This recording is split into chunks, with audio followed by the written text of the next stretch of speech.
Hey guys, this is Judah from Enzolo Strength. Welcome back to the Fit Beyond 30 Beginner Strength series. This is your day 3 workout. Let's get into it. If you just stumbled upon this video and you actually haven't done the previous workouts to this series, this is part of a free workout series I'm posting to YouTube.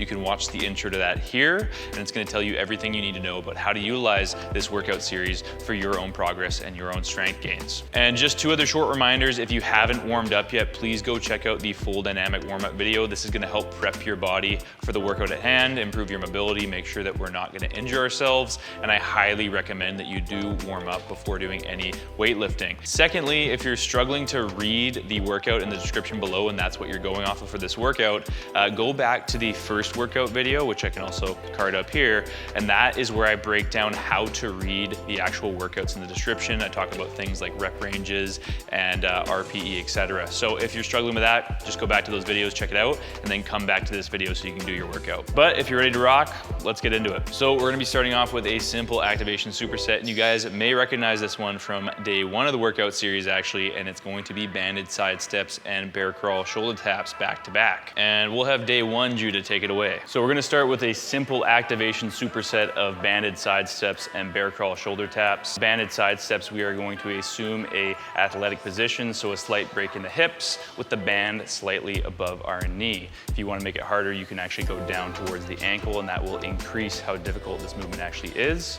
From there, we are going to take a step side to side while keeping the feet straight forward. You're gonna do 12 steps to one side and then 12 steps to the other, and then you're immediately going to go into your bear crawl shoulder tap. So for the bear crawl shoulder tap, we're assuming a quadruped position with the hands under the shoulders, the knees under the hips, and we're going to lift our knees about 2 inches off the ground. So this is going to engage our core, it's going to help utilize some shoulder stability as well as some hip stability, and it's a really great overall movement to warm up the trunk and the limbs. We're going to do a total of 16 to 20 taps total, so that's 8 to 10 taps per arm. Both of these movements should be done with a controlled tempo. Once you've completed the full round through, we're then gonna take 30 to 45 seconds of rest, and we will repeat this for another round. So after you've rested, I want you to pause the video, complete it for another round, and then we'll get into our next set of exercises. For the first exercise pairing, week over week, to make it a little more difficult, you can change how tense the band is. I would keep the same rep range though. If things get way too easy and you don't have a hard enough band, you can simply add more repetitions. And then for the bear crawl shoulder taps,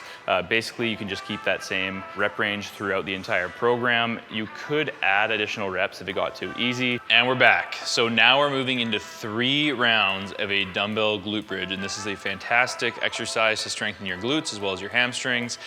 And you're gonna recognize this if you've done the warm-up routine, but it's gonna be the same as a regular glute bridge, so we're gonna assume a position on our back on the floor.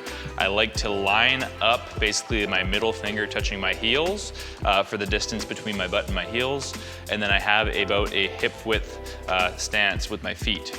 From there, I'm actually going to load a dumbbell onto my hips. So just having the weight into the crux of the hips, and then I'm going to flex my core and drive up and extend my glutes. So then I'm gonna load the dumbbell onto my hips. I'm going to have the dumbbell sit in the crux of my hips. I'm gonna flex my abdominals. I'm going to drive up, squeezing my glutes until my hips are fully extended, and I'm gonna control back down to the bottom position from that point.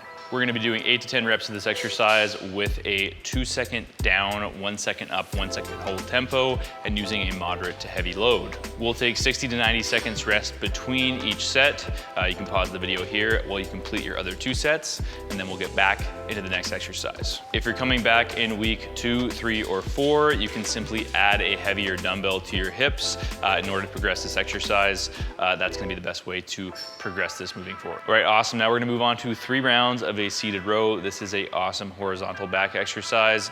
To do this exercise, we're simply going to find the seated row machine. We're gonna sit down. We're going to set up the knee pads at a level where we can actually lock in. Once we have the knee pads set up, we're gonna grab the handle. The handle is a V-shaped handle with 2 handles on it. we're going to set our shoulders back and down and lean back slightly, and we're going to pull the handle towards the abdomen. What I like to cue clients with is also driving the elbow down to the floor behind them, so you're not pulling it up towards your chest, you're pulling it down towards your belly button. There will be a point that you actually can't pull any lower, and you're driving those elbows back to the floor behind you, squeezing your back for a second, and then bringing the handle back to the start position. You'll be doing this exercise for 10 to 12 reps at a moderate to heavy load. You'll be doing a 1 second back, 1 second hold tempo with 2 seconds on the eccentric. Take 60 to 90 seconds of rest between each exercise, and you can pause the video here while you do your other 2 rounds, and then we'll see you for the next exercise. To progress this exercise in the coming weeks, you can simply add more weight to the weight stack, as well as go down in reps in terms of the actual rep range. So next we're gonna be moving into 3 rounds of a dumbbell split squat. This is a fantastic exercise to work on your hip mobility, your quad strength, and your glute strength. And all you're gonna need to do is grab 2 dumbbells. For this exercise, to assume the starting position, we're gonna take a nice step back. You don't wanna be too short, you also don't wanna be too long. Basically a full step back will be good, and you're gonna have your front foot planted firmly, and you're gonna be on the back toe. From here, we're gonna keep the dumbbells at our sides, nice and central. We're going to drop down by breaking at the knees, just to the point where your knee almost touches the floor at the back, and then we're gonna push up forcefully back from the floor to the start position. Repeat this exercise for 8 to 10 reps on each side using a moderate load, and we're gonna use a 2 second down, 1 second up tempo for this exercise. Rest for 60 to 90 seconds between each round of this exercise, and you can pause the video here while you complete those, and we'll see you for the next exercise. To progress this exercise in the coming weeks, simply just grab some heavier dumbbells next time you go to do this exercise. If you guys are enjoying the workout so far and you've been tagging along with this actual workout program, please don't forget to subscribe to the channel, as we will be releasing more videos just like this. And my goal is to actually make an intermediate and advanced version of these programs, so you have a program to follow and you can get fit whatever your level is for absolutely free. So next we're gonna move into 3 rounds of a single arm cable press. This is a great chest and shoulder exercise that's gonna be more unilateral than the previous chest exercises we've done in this program. To do this exercise, we're gonna need a cable machine, and we're gonna set the cable up about nipple height. We're going to grab one handle on one side of the body, and I want the cable to actually run between the elbow and the body. So it's not outside of the elbow, it's on the inside. You can either assume a neutral 2-footed position, or you can actually take a split stance with the leg on the same side that's pressing being the foot that's back. From there, we're going to squeeze the open hand as if we're holding a weight. We're going to roll our shoulders back, and we're going to press the working arm forward till our arm is fully extended. Make sure that we don't push too far and protract the shoulder or roll the shoulder forward. Just extend the arm until it's fully lengthened, and then slowly return it to the start position. For this exercise, we're gonna be doing 10 to 12 reps on each side using a moderate load. I would be a little bit more conservative on this one and not go super heavy in the beginning.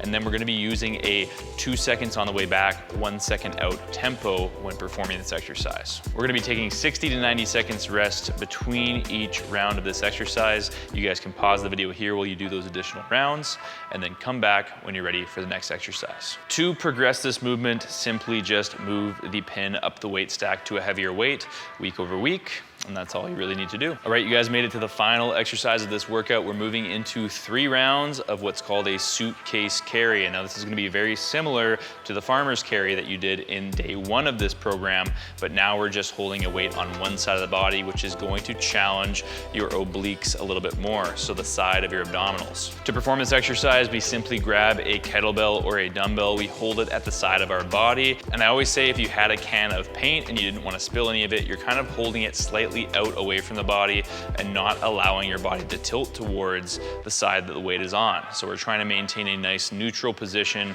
with the rib cage stacked above the pelvis as we walk back and forth. This is a time-based exercise, so we're trying to accrue upwards of 45 seconds, but 30 to 45 seconds is perfect on this exercise. Try to choose a weight that's gonna be challenging for you, where it feels like you almost can't hold on by the end. That's what I usually look for. In terms of tempo on this exercise, simply just take a controlled controlled walking pace. I don't want you to be sprinting. I also don't want you to be walking super slowly, but something where you can maintain good tension through the core and you feel like you're stable. Also, don't forget that you're doing both sides 45 seconds. You're not just doing it on one side, you need to do it on both. So we're gonna rest for 60 to 90 seconds between each round of this workout, and you can pause the video here while you do those next 2 rounds. To progress this exercise, simply just grab a heavier dumbbell or a heavier kettlebell week over week, and that's all you need to do. Don't forget to track your weight so that next week when you come back to this video, you can actually increase it and continue to progress. That's a big thing that most people miss. As per usual, make sure you subscribe to the channel so you don't miss the next part of this program,